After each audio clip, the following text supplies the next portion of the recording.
Ellen Sila Lumen Omentielvo, uma estrela brilha sobre a hora do nosso encontro, pessoal. Sejam bem-vindos a mais um vídeo aqui no canal.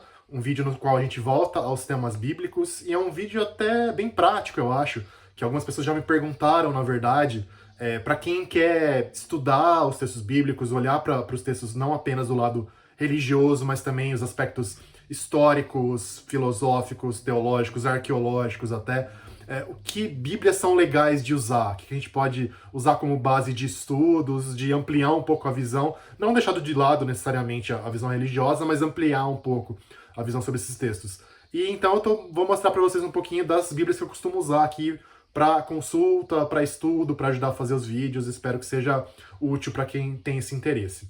Então eu vou começar com os modelos básicos, entre aspas, depois eu vou indo para as coisas mais super, hiper específicas, que também, dependendo do que você quer trabalhar, do que você quer estudar, vale a pena correr atrás. Então, começo de conversa, assim, tipo, se você quer ter apenas uma Bíblia na sua casa, do meu ponto de vista, pelo menos, eu compraria alguma versão dessa aqui, tá? Que é a Bíblia de Jerusalém, da editora Paulus. Lembrando que isso aqui não é jabá, eu não faço jabá de nenhum livro, nada contra quem faz post patrocinado ou vídeo patrocinado sobre livros, mas eu não faço, tá? Então isso aqui é realmente a minha análise como leitor e como usuário. A Bíblia de Jerusalém, ela é bacana pelo seguinte: primeiro, bom, ela é uma Bíblia católica, na verdade ecumênica, mas é mais usada do ponto de vista católico, então ela contém todos os livros bíblicos que são usados por protestantes e católicos, mais os livros do Antigo Testamento, né, que originalmente estão em grego. Na verdade tem versões em hebraico deles, a gente descobriu depois, mas em geral a base da tradução é o grego, que não estão na Bíblia protestante. Então esse é um aspecto, né, é bastante completa. Segundo aspecto, os tradutores para o português, que traduziram sempre das línguas originais, então no caso hebraico, um pouquinho de aramaico e grego, gente muito gabaritada, normalmente é um trabalho, né, coletivo, nesse caso, também mais gente que são biblistas brasileiros bastante renomados. Tem um aparato crítico muito, muito grande, quer dizer o quê? Todos os livros bíblicos têm, né, porque afinal a Bíblia é uma coleção de livros, e não é uma biblioteca e não um livro único, como a gente sabe. Então cada um dos livros da Bíblia tem uma introdução, bastante longa, bem comentada, e muitas notas. Deixa eu até ver se eu mostro aqui rapidinho aqui. Abrir aqui aleatoriamente numa passagem dos Salmos, tá? Vocês estão vendo que tem vários comentários sobre dúvidas na tradução, termos em hebraico que não estão, digamos, muito claros. Isso para outros livros também isso aparece, enfim, versões diferentes de manuscritos que acrescentam ou tiram palavras ou trechos, enfim. Dá para ter uma noção muito clara dessa riqueza, dessa complexidade que tem no texto e das dúvidas que a gente tem para trazer esse texto para uma língua moderna. Então é bem bacana, recomendo bastante. Se você quer uma coisa mais simples, mas também bastante bem traduzida, também feita por pessoas gabaritadas, não tem esse aparato de introduções e de notas, mas é uma tradução boa e bacana, e se você é protestante ou evangélico, enfim, uma boa edição e muito gostosa de ler, de manusear, é essa aqui, Bíblia Sagrada, Leitura Perfeita, tá? Da Thomas Nelson Brasil, que aliás, é a mesma empresa lá da HarperCollins que edita os livros do Tolkien e tal, por isso que eu tenho. Além de ser muito bonito e muito agradável, é um texto fluido, correto, e eu acho que dá uma ideia boa da cara do texto bíblico como tradução também. Acho que vale a pena ter, com a desvantagem, obviamente, como eu falei, de não ter todo o cânone, né, que está nas Bíblias católicas, é uma Bíblia protestante. Mas, na verdade, a diferença é pequena, são poucos livros do Antigo Testamento que não tem na Bíblia protestante, e é legal até para você comparar essas abordagens de tradução de uma Bíblia protestante bem feita, bem trabalhada, atualizada, em relação a uma Bíblia católica também com essas mesmas qualidades. Então é legal ter, assim, e realmente é muito agradável. Não sei se dá pra mostrar bem, mas assim, a escolha da fonte foi muito, muito boa, eu achei. Realmente tem uma cara um pouquinho mais antiguinha, assim, sei lá, do ponto de vista gráfico é muito legal também essa Bíblia. Bom, vamos sair do básico e passar para as coisas mais casca-grossa, mais punk, mas também tem bastante coisa interessante aqui. Eu começo então essa segunda parte com a minha favorita, talvez, que é a The Jewish Study Bible, tá? Que é da Jewish Publication Society, então é uma bíblia de estudo judaica, da Sociedade de Publicações Judaicas lá dos Estados Unidos, tá? Que tem uma história longa, desde o começo do século XX, na verdade, eles têm feito várias edições dessa bíblia, inclusive essa aqui eu devo ter comprado lá por 2005, mais ou menos, quando eu comecei a fazer matérias, não, um pouquinho depois, acho que lá para 2007, quando eu comecei a fazer matérias sobre esses temas pro G1, na época que tinha uma seção chamada Ciência da Fé lá que eu produzia, e depois de assistir os cursos de Antigo Testamento da Universidade de Yale, nos Estados Unidos, que estavam disponíveis lá, e a professora Christine Hayes, ela recomendava essa Bíblia, e realmente é muito, muito legal. Então, é só o Tanakh, né, que é o Antigo Testamento, que a gente chamaria, ou a Bíblia hebraica, apenas não tem o Novo Testamento, porque afinal é de uma sociedade judaica de publicação. Tradução do inglês muito, muito legível, muito, muito bem feita, e principalmente, acho que a coisa mais legal, além do aparato crítico também enorme, do tipo da Bíblia de Jerusalém, ou até mais, que é com introduções para cada livro, muitas notas e com ensaios no final. Depois eu até comprei no Kindle, no livro eletrônico, a edição mais recente dela, que também atualizou e ampliou esses ensaios.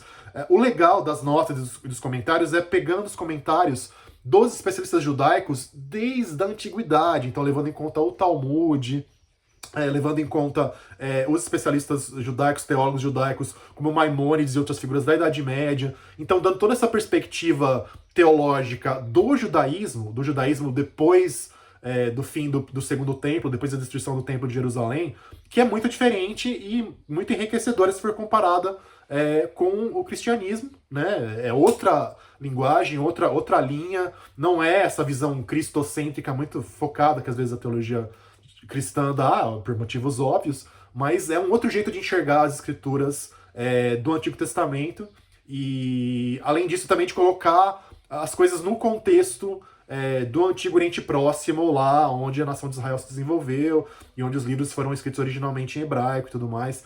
É muito, muito bacana. Vale demais a pena você conhecer se você lê inglês. Aliás, seria fantástico que isso fosse traduzido. Não sei, eu conheço de longe assim, algumas edições da Torá em português, mas se traduzir isso aqui seria muito bacana. E lembrando, inclusive, eu falei Tanakh, né?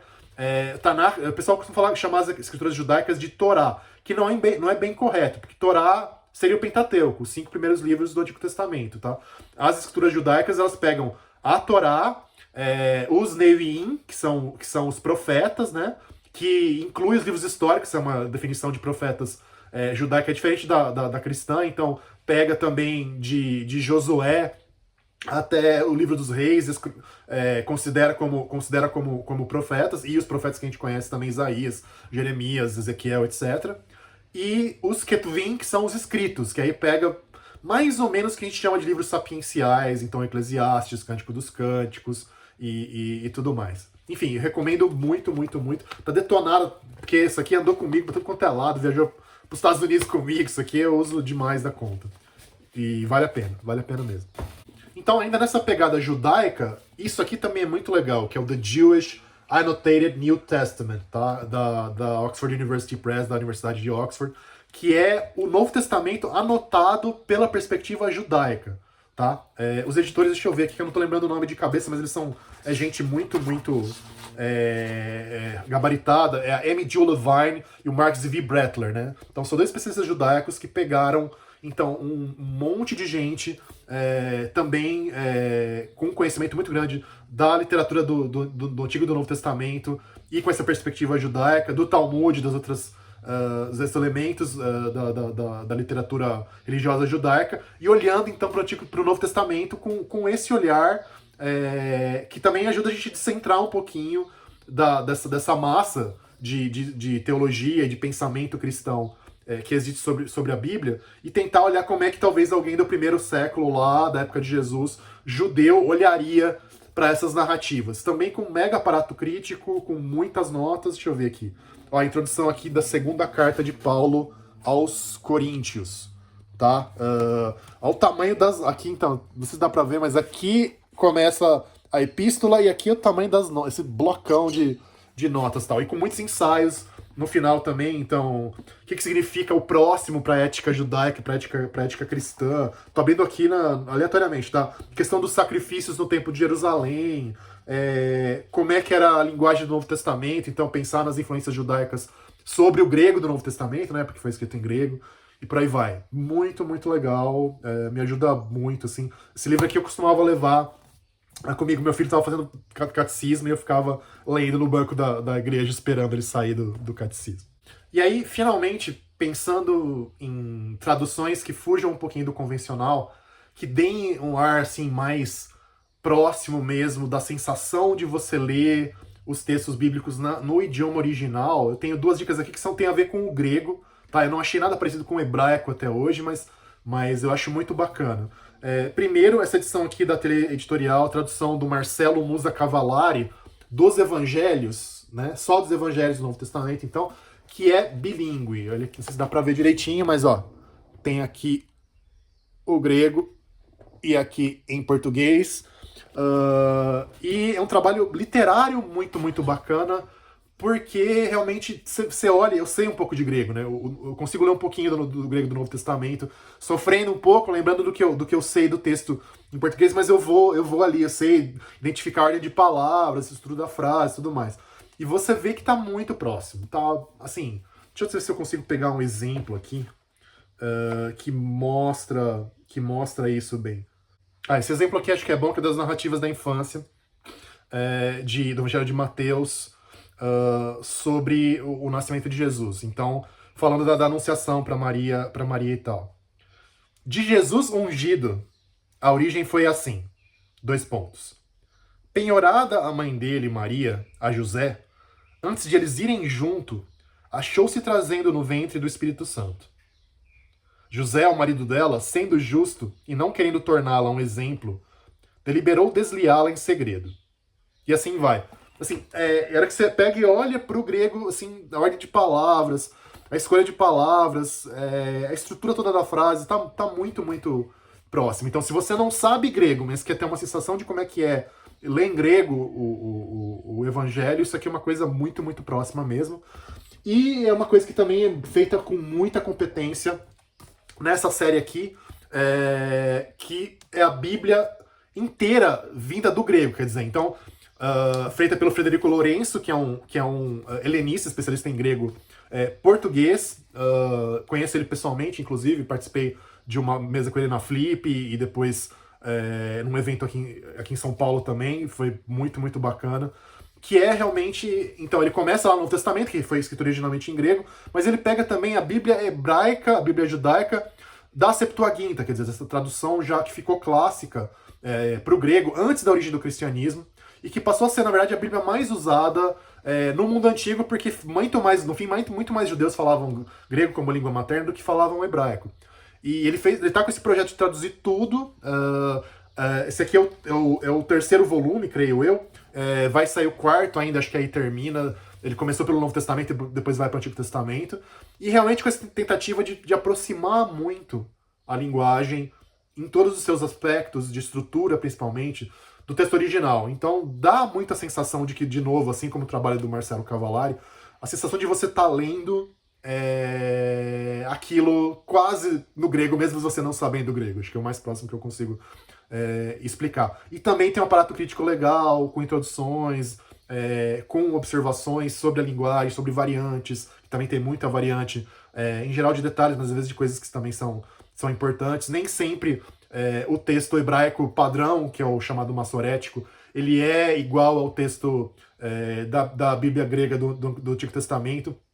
E, na verdade, a hora que você vai comparar, você vê que alguns manuscritos mais antigos em hebraico, os encontrados lá no Mar Morto, por exemplo, e outros, eles são, na verdade, mais próximos da tradução grega antiga do que do texto que acabou ficando padrão no hebraico. Então é muito bacana ver esse monte de diversidades aí, de diferenças, e entender essa história da tradição e da transformação de tradição. E é isso, acho que é bastante coisa, mas acho que quem tá afim de se aprofundar e mergulhar, vai na minha que vocês vão gostar. Tem muita coisa bacana aí nesses diferentes volumes. Tá bom? E por enquanto é isso. Voltaremos com temas bíblicos um pouquinho mais complexos e polêmicos em breve, eu espero, desde que esse vídeo não flop. E falando nisso, aliás, não deixem de curtir, de compartilhar, de se inscrever no canal quem não se inscreveu, de ativar a sininho de notificação. Ajudemos o canal a continuar crescendo nessa fase de retomada aí que estamos fazendo. Beleza, pessoal? Obrigado pela atenção. Como dizem os elfos, Namari. Adeus.